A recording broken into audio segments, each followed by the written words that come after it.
welcome to this week's episode of Conversations That Count. I'm super excited to have a very special guest, Felicity Morgan, on my podcast, who is, are you named the Shadow Queen? Is that the official title? That's my title. The official title. title that you go by? I'm owning it.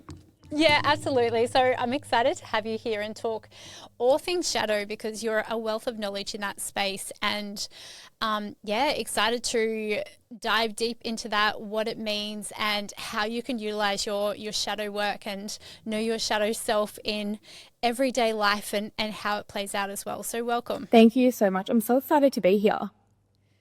Yes, me too. I just, I've been following you for a little bit, to be honest, and I've done a couple of your masterclasses now, and I was just like, the other weekend, I'm like, why not? I'm just going to reach out to you and see if you'd like to be a guest, and so happy that you were, you said yes, and you're here, so thanks. You are so welcome. So firstly, what is shadow work, and what is shadow self? Like, maybe that's probably a pretty big question to start with, but I feel like let's go there, right? Yeah, because I feel like a lot of people know what shadow work is, but their view of it is quite limited. And what I would say is what people probably resonate with shadow work with is potentially their darker self. Like, a lot of people resonate, they know that they've got a darker self. We know we have this part of us that judges, that reacts, that has impulses, desires, patterns and cycles and behaviors that we feel shame around. And that really is your shadow. Your shadow is a part of you that you deny, that you suppress, that you judge in others, you get triggered in others about. And it's also the part of you, the other flip of that is your light self as well. So the parts of you that you've suppressed because you believe they're going to get judgment or heat or frustration from others. And this can be things from, sexuality. It could be joy. It can be excitement. It can be, being loud. It can be all different parts of ourselves. So really the shadow is two different pieces. And it's like, it's either what you're suppressing or what you're overexpressing, right? So let's just say anger. A lot of people have an overexpressed anger, where when they connect to that emotion or that emotion is present for them, it comes out in really destructive ways, doesn't it? Or some people are the opposite, where they've suppressed that part of themselves. So that part of them is quite submissive. They hold it in, right? And so really that's what the shadow is when we have distorted parts of ourselves, where they're not healthily integrated. We don't have a good relationship to that part of our personality, so it acts out in ways that we later regret. So how do you find what your shadow is as well? Yeah. So I would say a couple of different things is, what do you judge in others? What do you judge in others? What are you what is something that someone else does that you get so triggered by? You're so passionate, you feel so annoyed by. That's a really good indication that they're mirroring something to you that you're denying, or you're not seeing in yourself, or that you've suppressed. Because sometimes you're getting triggered because you're like, I wish I could show up like that. I wish I could do that. I wish I had a good relationship to that part of myself. Or sometimes it's, I don't want to see this part of myself, so I'm going to project onto you, judge you, make you wrong, because that feels easier than owning that I'm just like you.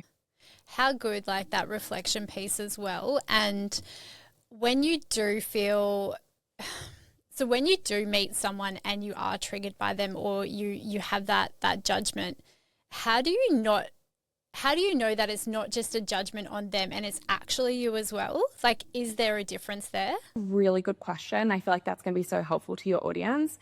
The terminology that I like to use is, are you informed or are you affected? So if you are informed by someone's behavior, you're able to observe them from a neutral space. You're able to go, oh, like that person's really loud. I wonder what's going on for them. Oh, that person is being really loud and, it's making me feel uncomfortable, right? But when you're affected by it, you're going, oh, that person's really loud. They're ignorant. They're mean. They're cruel. They're up themselves. You're putting characteristics and judgments towards what you're observing. But when we're neutrally observing something and we're like, oh, I notice that person's being condescending, I'm not taking it personally. I'm not judging them for it. I'm just observing it, and I can politely remove myself because it's not for me. That's when you know that you're informed by someone's behavior, but you're not having a reaction to it. You're able to respond to it, right? So an example, let's just say you're with one of your girlfriends and they're gossiping. Just because you're noticing they're gossiping doesn't mean that you're a gossiper. But if they're gossiping and you're so triggered by it, and then you're, assassinating them with, names even in your mind, even in your self-talk, that's a really good indication that there's a reason why you're feeling so affected by it. It's because there's a part of you that does that. And when you say trigger, so how would you classify a trigger in terms of, is it a thought? Is it a feeling? Is it just like, what's the indication within you that you're triggered by someone else as well? So right now, you're probably breathing perfectly. You're probably having not really any thoughts, right? Anytime your body goes from grounded, regulated, neutral, and it goes to any height where you're feeling dysregulated, you're not feeling neutral, you're feeling passionate. Even being passionate is a form of dysregulation. It's being triggered into a response, right? But it's just about what type of trigger you're currently experiencing. But a trigger really is any time that you are experiencing an ungrounded version of yourself. And a lot of people can't touch that. A lot of people think that they're grounded. They're like, oh, I'm not triggered. I'm like, you are, because you're unable to respond how you would if you weren't affected right now. So it's a reaction mode as well rather than responding. Yeah. And it's so great. Like, I feel like triggers are such a great message for us. And when you can start to tune into exactly what that is, then it opens it up to exploring that further and uncovering parts of you to heal. When it comes to personal development and knowing that, and there's different layers, I guess, of that self-development, and probably your conscious awareness, unconscious awareness, and then I think yesterday you were describing it then as your shadow self as well. It's like a next layer. Like, how does that then all work together and weave together in a way? Well, the cool thing about the shadow, because it is really a layer deeper than the unconscious, right? Because it's really the part of ourselves that we have zero consciousness of. Even there's parts of you right now that you're not fully conscious of. So they're sitting in your unconscious, but you can pull that part of yourself out strategically when needed, right? So an example, let's just say a very good example is, let's just say someone knows that they overeat. That's an unconscious part of themselves. So they binge eat, right? But in the present moment, when they're about to do it, they're unable to catch that part of themselves because it's unconscious. But then there's some people where it's like they're actually fully unaware that they binge eat. Like, if you said to them, are you binge eating? They'd be like, I've never done that. That shows shadow, where you're so out of awareness of it. You're so disconnected from it. It doesn't even really make it to your conscious self. And a very good example of it, in one of my core foundational programs, Conscious Baddie, I talk about the 4 levels of shadow. So there's things that we are consciously aware that we're doing, but they're not integrated, right? So we're aware that we have anger outbursts, but we can't control it, right? So that's really unconscious stuff, right? But then there's parts of us where we are unaware of that part of ourselves and we can't control it, that shadow. It's like we're unaware of it. We're unaware of when we're doing it. We're only catching it in hindsight. And we have zero control of it. So shadow work is that layer of deeper. And this is really cool because the shadow is the things that are predominantly running your life. Your unconscious stuff that comes up sometimes that you have some level of control over or some level of awareness of aren't doing the damage that the shadow is doing. So how do you bring that into your awareness? Like, because if you're unconscious and you're just going through the motions and just doing things, then I'm not going to go, oh, that's my shadow self. Okay, now I get to, or I choose to work through that. If you're doing things unconsciously, like, how do you catch yourself in those moments as well and bring that to the surface? And this is the beauty when you were speaking about triggers before, and I was going to say it, and then I was like, we'll speak about it soon. Triggers are the biggest gift because they are pathways to your shadow, right? It's like, oh, I'm triggered here. Why am I so triggered by this? What's in this for me, right? So triggers and projections are going to be your gateways to your shadow. So projections, for people who don't know, are generalized statements that you put onto situations or people that aren't really true. Or maybe they were true once upon a time for a short period of time, or once, and you just generalize that. Or you experience yourself through another human being, right? So you experience someone's anger, you experience your anger and your anger for your anger through another human being. So when we start making generalized statements of people, making judgments, right?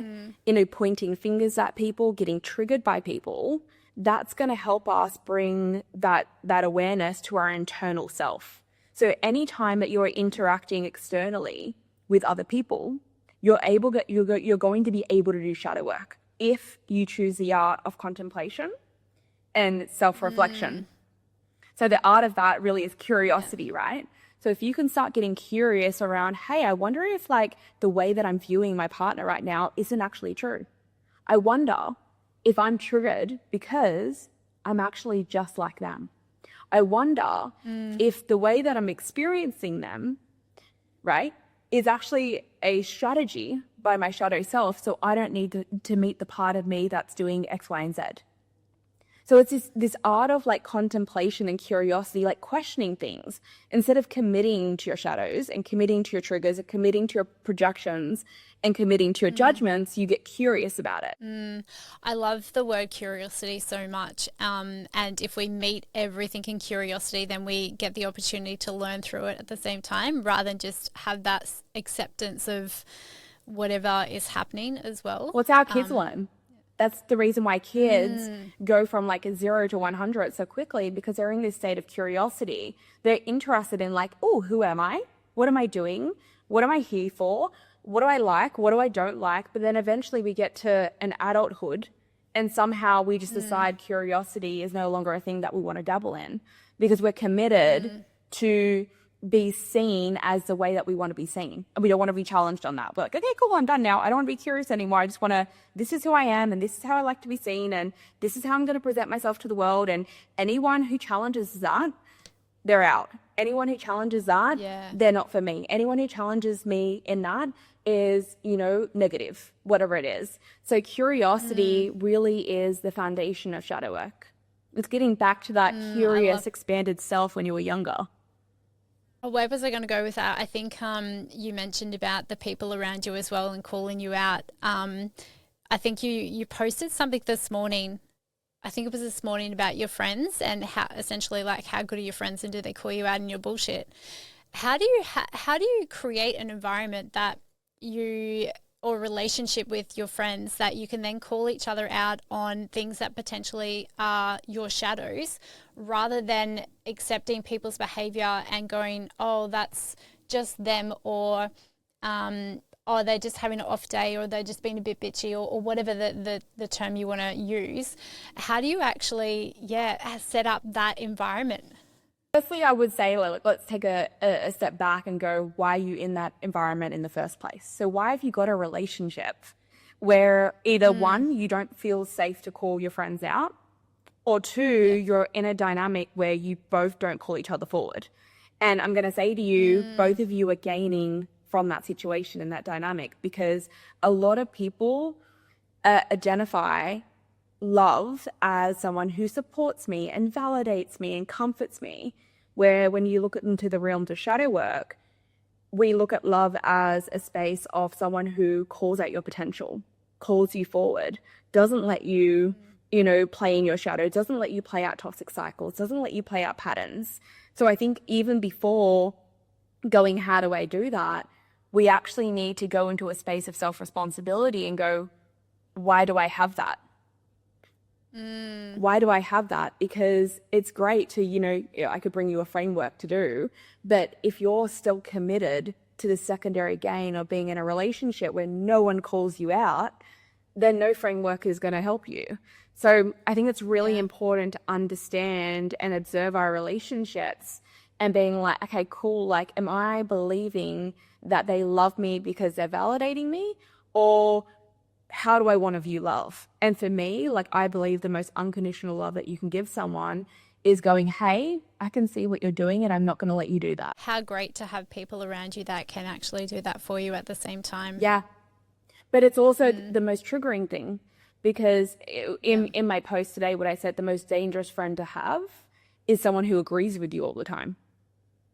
We don't want someone to be agreeing with us all the time. We're not meant to be these submissive children, right? We're adults who have different opinions and different perspectives. We can learn from each other. Like, even right now, there is things that you're seeing in me that I'm unaware of, right? If you're agreeing to exactly how I like to see myself and how I like to be presented and how I want you to see me, right? I'm never going to learn anything more about myself than how I'm currently seeing myself. So the power of being able to use other people and leverage other people to build your internal awareness is super powerful, because if we're only doing personal development from a space of just using our own observations, just using our own discoveries, we're actually not doing the inner work. We're doing, I'm fueling and feeding my ego.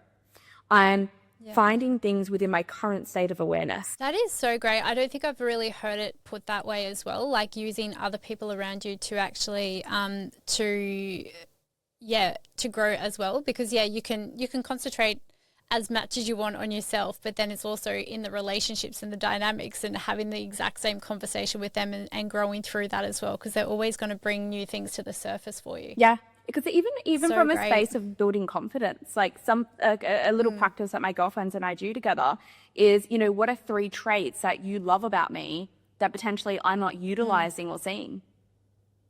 Like, when I've asked those questions to my friends, I'm like, oh my gosh, how do you see that in me? And eventually what ended up happening was I would constantly get that reassurance from my friends and those reflections. I ended up leveraging those parts. And that's really cool, right? Because there is parts of your biggest strengths right now. And like, I don't know if you're in a relationship or not, but like even a best friend, whatever it is, they can see that part of you, but you have no awareness to it being there. So you're not leveraging it. You're not leveraging it in your podcast. You're not leveraging it in your business. You're not leveraging it in your relationships.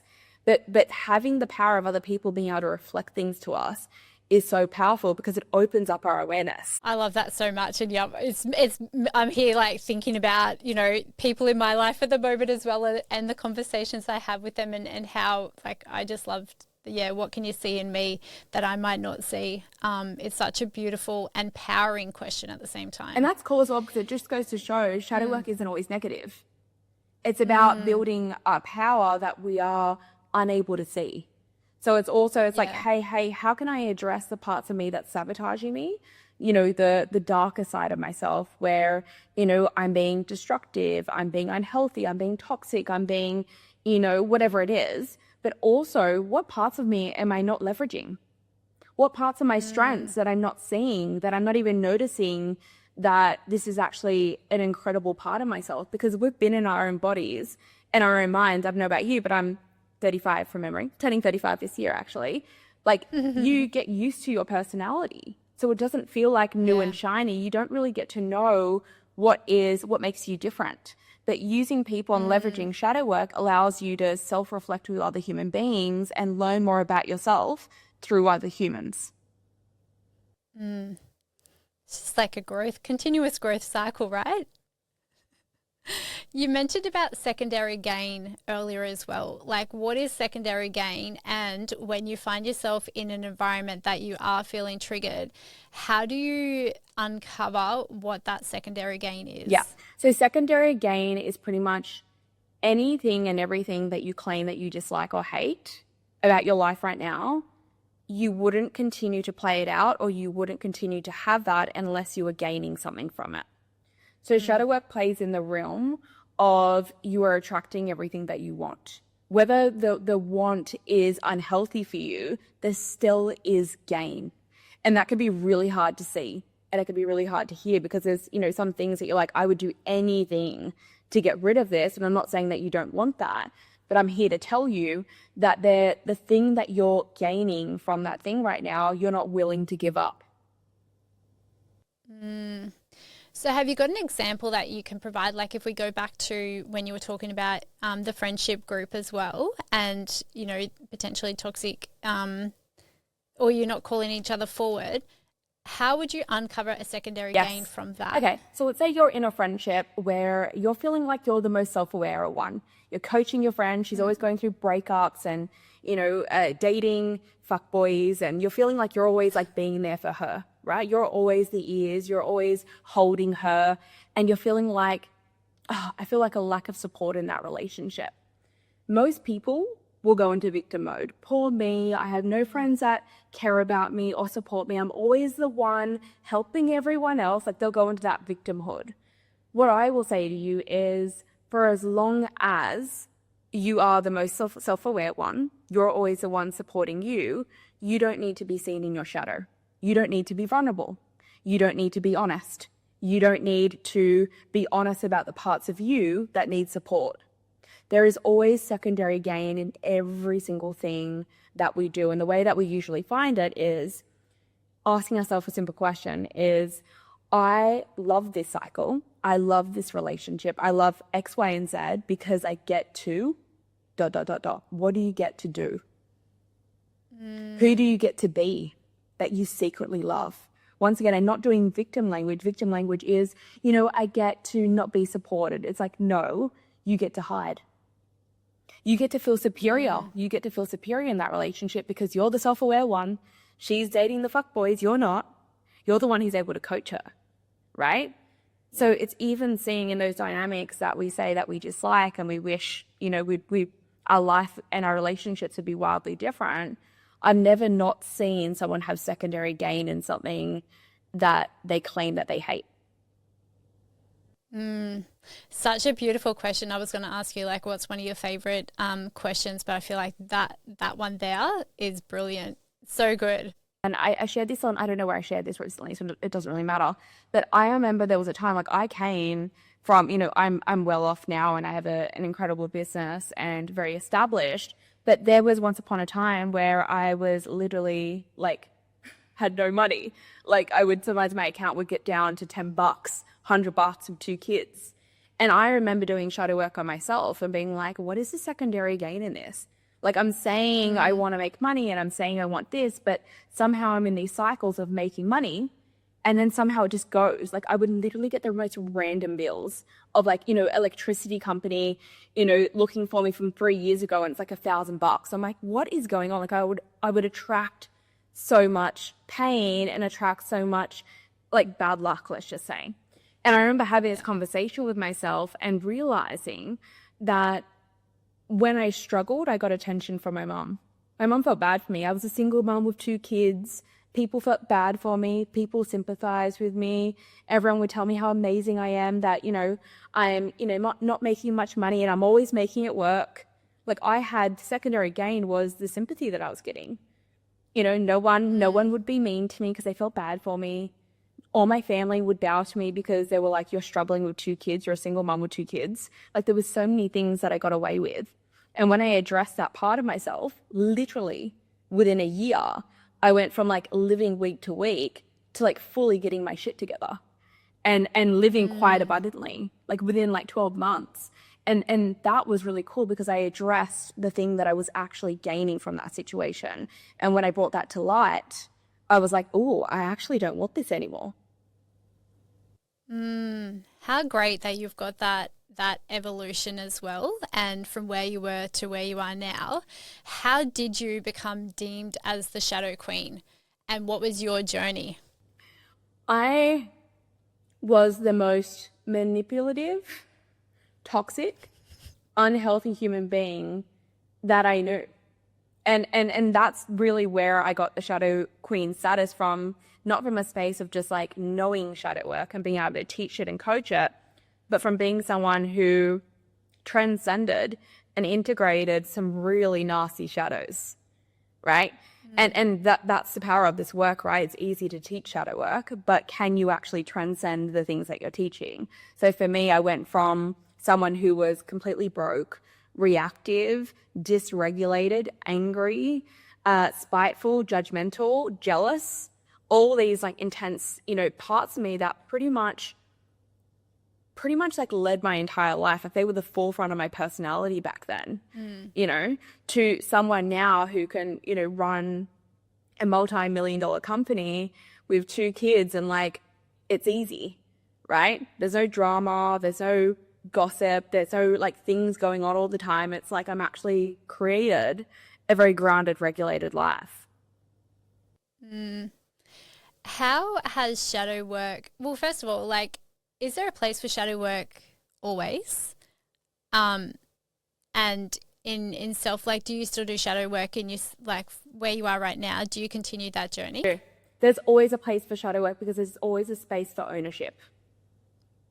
Think about this right now, and you go through someone's day and, you know, they interact with a colleague, they interact with a friend, they interact with, you know, their partner. Like every day we are judging and projecting onto people. No matter how much shadow work that you do, there is self-judgments and little things that go on during the day where you're like, oh, why did I overreact to that?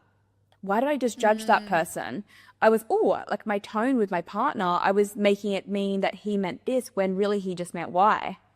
There is always times where the way that we're viewing reality and the way that we're viewing others is distorted, right? It's distorted. So there's always going to be a space for shadow work. And the way that I look at shadow work, it's like, it's pretty much it, like the work that I do now. It's making sure that I'm doing shadow work hygiene, because the shadow can come back up again, right? If you're not constantly cleaning up your projections and your judgments and you're like, oh, I've done enough shadow work now, that's actually your shadow, because your shadow doesn't want to be seen. And that's your ego believing that you're above the work. So I still do shadow work. Do you find now it becomes easier for you to identify and move through it? And is it the same things that kind of come to the surface that did way back when you started the journey as well? So what I would say is it's easier because I have a good relationship to the truth, right? Is it easier to find? Sometimes and sometimes not. Because the journey of shadow work isn't to become unshadowed completely, because that's how we evolve, right? Like how else are we meant to evolve? The whole human evolution is about seeing where we can be better, seeing where we're hurting people we love, seeing where we're judging others so we don't have to take responsibility for our own shit. So the journey of shadow work is a forever journey. But does it get easier? Yes, because you get a more comfortable relationship with the truth.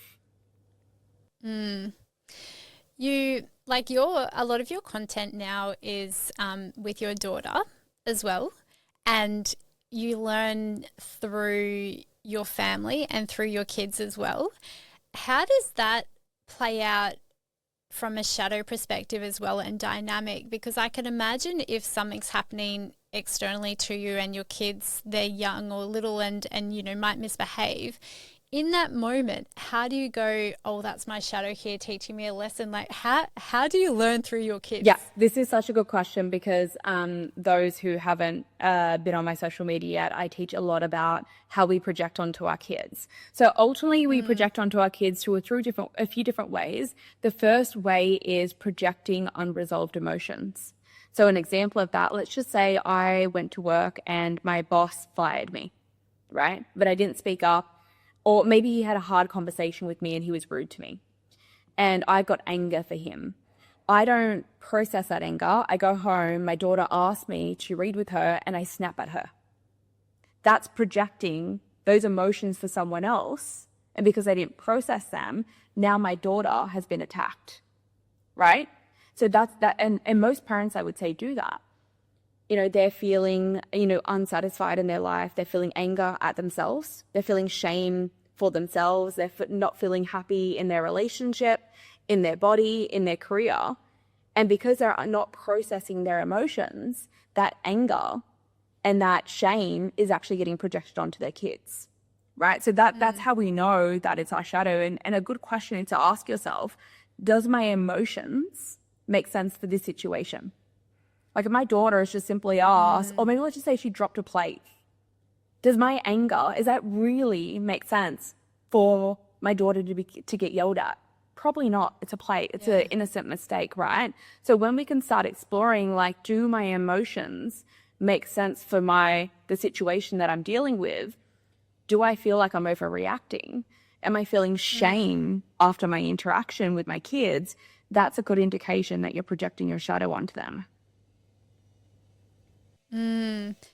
Which I imagine, I don't have kids myself, I can imagine would be, you'd have to really catch yourself in that moment, right? At the same time to recognize that. Or that we also project our suppressed traits. So if you don't have a good relationship to your emotions, when your kids are having big emotions, you will project onto them.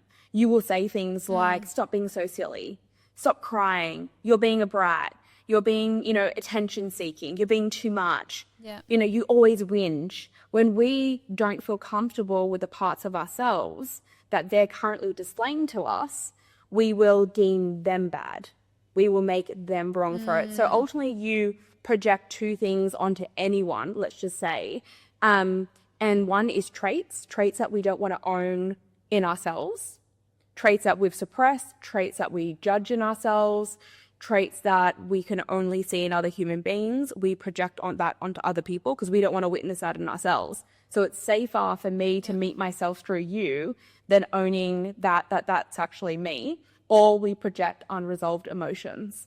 So this is why we're always the most cruel to the people that are closest to us, right? We don't want to give those emotions to strangers, right? Because we want to be seen as a good person. We want to be seen as nice or calm or regulated, whatever it is. But then we go home and we're super nasty to the people that we love. Which I imagine happens quite often. Yeah. Doesn't it? And that's projecting, right? It's like, I don't want these emotions to go to this person. I don't want this reaction to go to this person. A very good example question that I used to ask people quite a lot, and I actually hadn't asked this question. The way that you treat your kids, would you treat your boss like that? And if you wouldn't, then you shouldn't, right? And people will often say to me, parents, but I can't help myself. Then why can you help yourself when it comes to your boss? Why can you help yourself when it comes to being in a job interview? It shows that we can control our emotions, but we just want to project them onto other people. My God, my little brain right now is like ticking. I shouldn't say my little brain, but it's ticking so much. There's so much value in this, and how it plays out in everyday life and every interaction as well. And just these little, and I'm like pretty self-reflective most of the time, but yeah, just going that layer deeper. It's super exciting as well to be able to have that awareness that you can do that. You know what's cool as well, and this is what I believe about shadow work. When you know you're in a relationship with someone where it's like, hey, I love you, and I'm gonna clock my projections about you. I'm gonna clock my judgments about you. I'm gonna explore the triggers that come up for me around you. I'm gonna do that work. They honestly feel like the safest human being ever. The people who are like, I'm committed to taking ownership for where my stuff is, I'm projecting in and making it your stuff. I'm gonna clock my shadow. They're the most safest human beings that you know. So this is also the beauty of shadow work, is you just don't become someone that you're super proud of.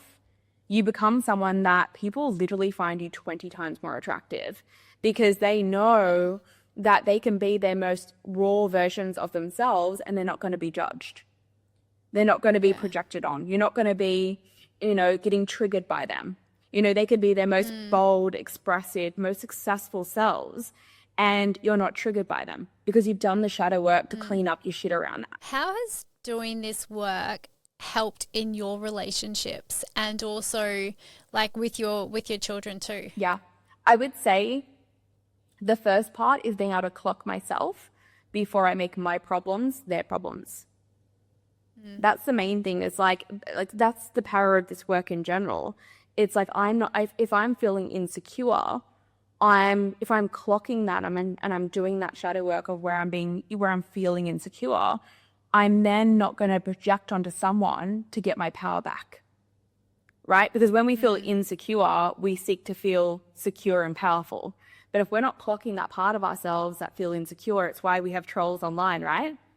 It's why there's trolls around, right? People who troll people online is because they're not clocking their shadow. They're feeling insecure in their own lives. So to get that power back, even if it's for a fleeting moment, they're going to jump on and troll people. Same thing. So it's no different when it comes to relationships. When you do shadow work, you're not projecting your unhealed shit onto other human beings. Do you think there's a fine line?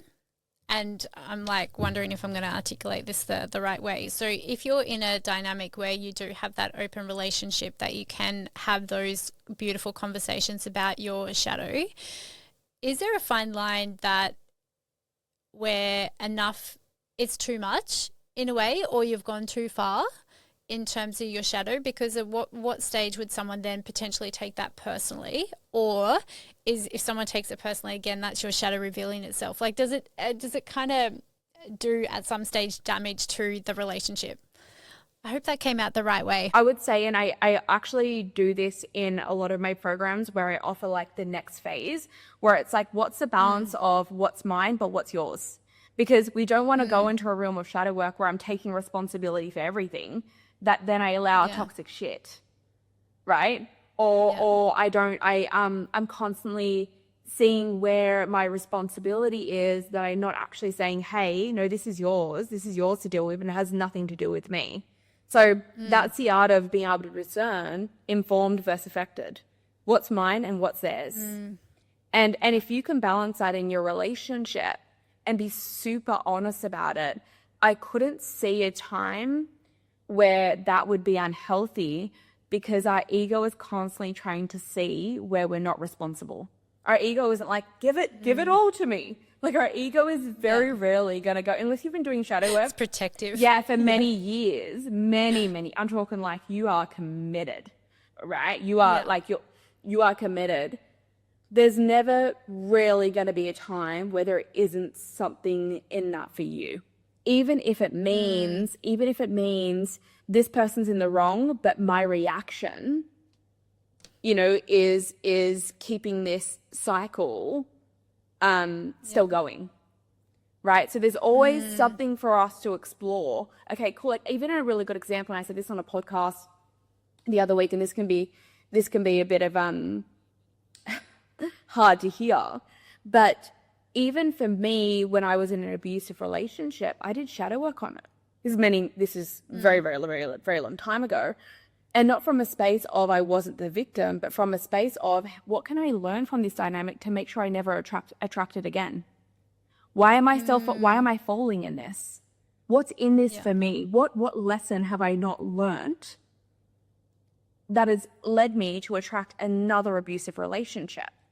Right? So even in the things that we believe, oh, there's nothing in it for you, you're the victim. It's like, okay, cool. Well, then you're never going to learn the lesson about why you attracted that in the first place. Going into the toxic relationship for a moment, and I think you talk into this as well around you attract like cycles, like karmic, cycles and karmic lessons. Like, how do you know the difference, and how do you know when you've cleared that up to then like go, I want to say the next level, and I know that's probably not the right terminology to use, but how do you know that you've broken that cycle and it's not going to repeat itself? Such a good question. And this isn't even in relationships, it's anything, isn't it? It's like a habit, it's a behavior, it's a relationship with money, whatever it is. If you can observe the part of yourself that wants to play it out, wants to play into it. So a very good example, let's just say one of your karmic cycles is always attracting unavailable men. That's a very common one. It's a very common one, right? Yeah, it's me. Yep. Right? The way that you know that you're above it or you're on the way is, firstly, the first step would be noticing that you're attracted to it, interacting with it a little bit and being like, oh, this is that thing again. Because in order to evolve out of something, you actually need to be in it to feel it. You need to learn from it, right? So it's noticing that you want to be in it and noticing that you are coming up with all the justifications about why this time it's okay, but he's okay, or his mum just died, it's okay, like the justifications. But if you're aware of the cycle, that's the first step. The second step is catching it in hindsight. If you're able to start catching it in hindsight and really pull some valuable lessons in that for you, that means you're at the next level. But then the top lesson when you're just about to integrate it is when you can feel the part of you that wants to pulsate towards that cycle and that person, and you've actually attracted it. It's there, right? And it looks good and it looks delicious and you want to have a bite, right? and you can notice a part of yourself alive and you choose to not play. You choose to not play. And you keep saying to yourself, I'm not going to play. I'm not going to play. And then when they message you 4 weeks later, or you get another test from the universe, you say, I choose to not play. It doesn't mean the feelings and the impulses go away straight away. It doesn't mean that. Yeah. Sometimes that's your work. Your work might be to generate a strong discipline to not attract people who are emotionally unavailable to you. That might be your life's work. And that's okay, which is really cool, because then you end up strengthening this part of yourself. Yeah. And then your biggest weakness becomes your biggest strength. Which is great. And then I guess you can share that wisdom too, can't you? What's been some of the best advice that you've ever received when it comes to your own growth and your own journey besides shadow work? I feel like one of my favorite sayings, I don't know whoever told me this, or maybe I feel like it's a common phrase, so I don't know where it came from. It is, if it's activating you, it's in you. That's been so powerful for me, because there are so many times, especially as a shadow work coach, that I can intellectualize why it's not my fault, right? Because I can see things in others and I'm like, oh, but they have that, so it's not me, right? So I'm having that little code and rule for myself that if it's activating me in any way, if I'm feeling consumed by it, if I can't, let it go, there's a lesson in it for me. So I would say if it activates you, it's in you, has been, some of my most favorite advice. And then I would say the next thing is, like, one thing that I'm really about that I don't really speak much about in my content I used to, is having high standards and, like, being okay to have high standards. Like, that's probably one of my most favorite bits of advice. And someone saying to me, like, and I posted something on my socials today about it, where it's like, if everyone's doing what you're doing, then you're in the majority, right? And the majority of people aren't great, right? There's a very small minority of people doing incredible work. So I would say, like, that too. Like, if you're looking around and everyone is doing the things that you're doing, then you're probably doing a mediocre life, and it's time to level up. Level up. Absolutely. What's the next part for you as a shadow coach and shadow world as well? So what's your vision and your mission, and how are you inspiring others through the work that you do? So I just want to take shadow work mainstream. Like, I want people to be learning about it as kids. Like, I want people to start learning how to discover their triggers at my kids' ages. So my kids have been doing shadow work since they were little kids, right? And like, even my daughter is probably one of the most regulated, self-aware human beings I know. And she's 11, right? And I know, obviously... Oh my God, how incredible. It's incredible. Like, she will say things like, sorry, Mum, I noticed I was projecting. This is what was coming up for me, right? This is the way that I was seeing you. I'm sorry I reacted like that. This is what I told myself, but I realized it's not true. Like, her level of self-awareness is so powerful. So I would say, me wanting to take that mainstream, I also want to break the stigma that shadow work is this, like, dark, mysterious, mystical thing, and start making it very, like, easy, practical, and very simple for people, that people can be doing shadow work in their everyday life, and they don't need hours of personal development. They need 5 minutes a day, because I really do believe people are doing too much personal development. Way too much, where we've become a very self-obsessed society, where it's always like, figuring out what's going wrong for me, and what was coming up for me. I've got to process this thing, and we're becoming a very self-obsessed, society, where shadow work is that beautiful balance of that, where it's just be honest with the actual truth of what's going on. You won't need to process it, right? So that's, I guess, my mission is to make shadow work mainstream and really take the stigma out of it.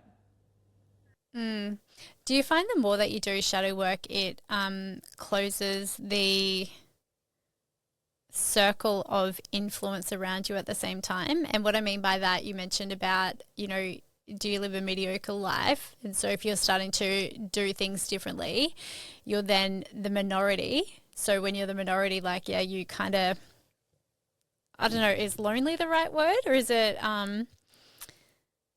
or a different tolerance? Like, it's... Yeah. Well, I guess there can be a stage of loneliness if you believe connection means that you have to have a lot of people around you. If that's your version of connection, then you're going to go through majority circles. You're going to be attracted to what the majority is doing.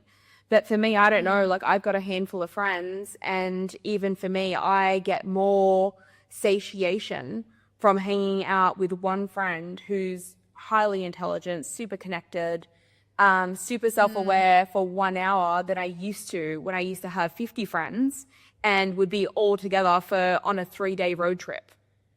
Because I don't know, I don't know about you, but the most loneliest thing that I remember feeling the most lonely time was the time that I actually had the most people around me, because I would sit there in conversations of like with people like, why are we talking about this?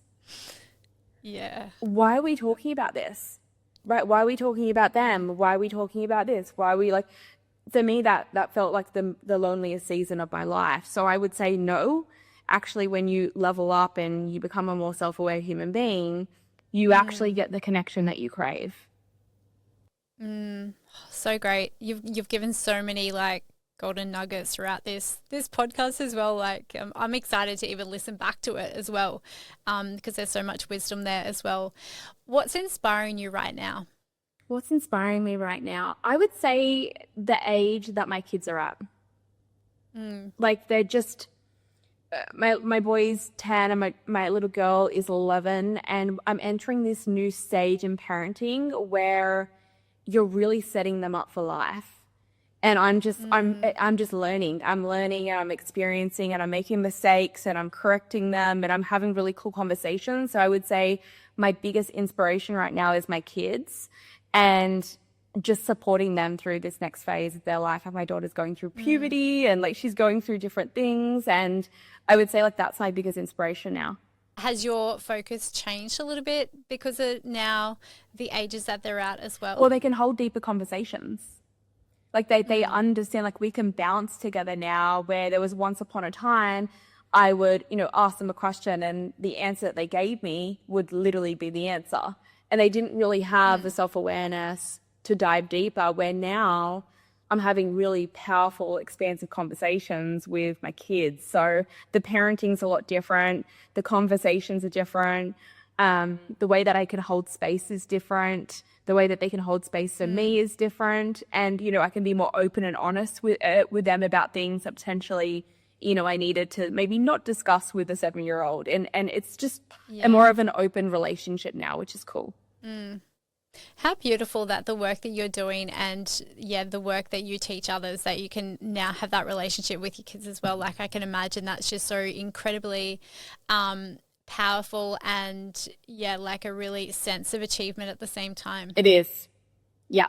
Yeah. It's been my biggest reward. What's one thing that you were hoping that we would cover off in today's podcast that I haven't asked you, or that you'd like are just dying to say?